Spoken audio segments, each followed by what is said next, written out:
In chapter 29, the Phoenix Lament, um, they're all.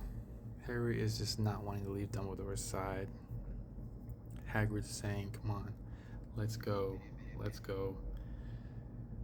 And Harry's like, "No, I don't." He didn't want to leave Dumbledore's side at all. And it wasn't until Ginny came up and took his hand. Like, he didn't know it was Ginny at first, but Ginny took his hand. He just followed obediently because he just recognized the touch. Ginny took his hand, took him to the infirmary where everybody else was, and they didn't even know Dumbledore was dead. So Harry had to tell him the bad news. Like, Lupin was in there, Ron and Hermione. Hermione came up and hugged Harry immediately, and Bill. We found out Bill was the body that Malfoy said he stepped over, who he thought was dead, because Bill's face was all mangled from he was attacked by the werewolf. So everyone was questioning, is he going to turn? Is he going to become a werewolf? Lupin's like, since it wasn't the full moon, there's a chance that Bill will be okay, or maybe have some mutations of some kind. But yeah, Bill was just mangled. They're just talking about what happened. Harry explained everything that has happened up to the point, but he didn't explain like where they were. No one asked him except Professor McGonagall later. But he just explained that Snape did it, and everyone was just questioning, Snape. Like, everyone's like, Snape? We trusted him. Like, everyone's questioning that, and Harry's not talking much. He's just letting them talk. And Mr. and Mrs. Weasley come in as well, and they got to see Bill, and followed by Bill's wife, or wife-to-be, Fleur. And they have a little conversation there, and they have a little bout. They go back and forth because, since Bill's face is all messed up, Mrs. Weasley is kind of hoping, Fleur's gonna be like, oh, he's ugly now, I'm gonna leave. But no, she stood 10 toes down, and then they had a little embrace. And at that moment, Tonks started yelling at Lupin. It was like, you see, if they can love each other, and he might be a werewolf, I can, we can be together. So now Harry realizes that Tonks wasn't in love with Sirius, which would have been weird because they were family.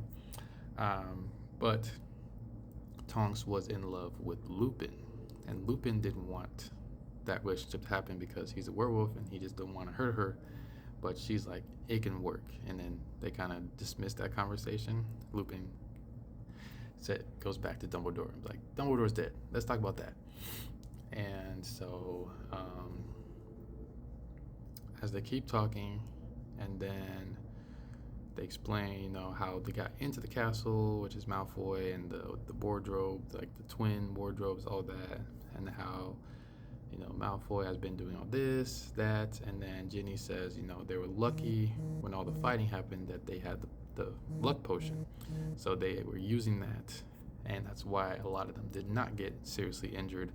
Only Neville was the only other one who got injured, and one of the professors, I think Professor Filtwich, starts with an F.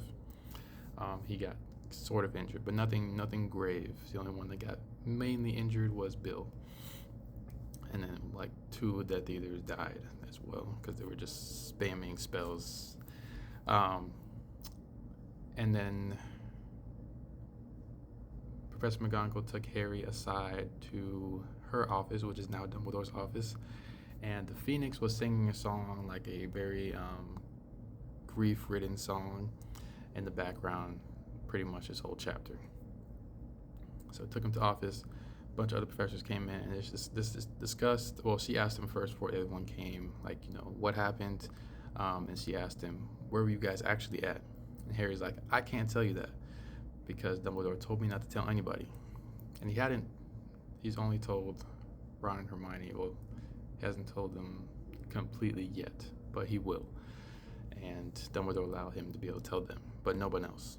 And she's like, she kind of pushed, but then Harry did not let up, so he did not tell her. And then the professors came in. They talked about, maybe we need to close Hogwarts and all this. And then they brought up a funeral, and Harry's like, we need to have a funeral. It's Dumbledore, and he's to be buried on Hogwarts grounds. Everyone agreed on that and said they'll have a funeral, and then after the funeral is when they'll send the students home. And the ministry was coming as well, so she was trying to get him out before the ministry came. And Harry did not want to talk to any of the ministry people about this, so Professor McGonagall, shoot him out real quick. And he ran to the Gryffindor Hall, confirmed to the fat lady that Dumbledore is dead, and then they went upstairs. He talked to Ron. There wasn't anybody really in the common room because it was late and most kids went back to sleep. And they talked to Ron. Harry talked to Ron about like what had happened and the locket, that they didn't actually get the real Horcrux, and they were wondering who RAB is. Now, that's the real question, who RAB is. Hopefully they figure it out. Obviously they're going to figure it out. But I can't think of anyone with those initials at the moment, RAB, but that's what they're wondering as well. And yeah, they just discussed that and then get ready for this funeral. Yeah, very sad chapter because nobody really knows what is next because they relied on Dumbledore so much to know what to do next. Even like before Dumbledore died, everyone was like, oh, Dumbledore would know what to do with all this going on. It's like, no, he's dead. Yeah. So everyone's just like, we might be fucked. Like, that's the concurrent mood right now. Like, no one knows what to do, really. So, yeah. We'll have to see what happens. And then this funeral, more sadness at the end of this book, probably.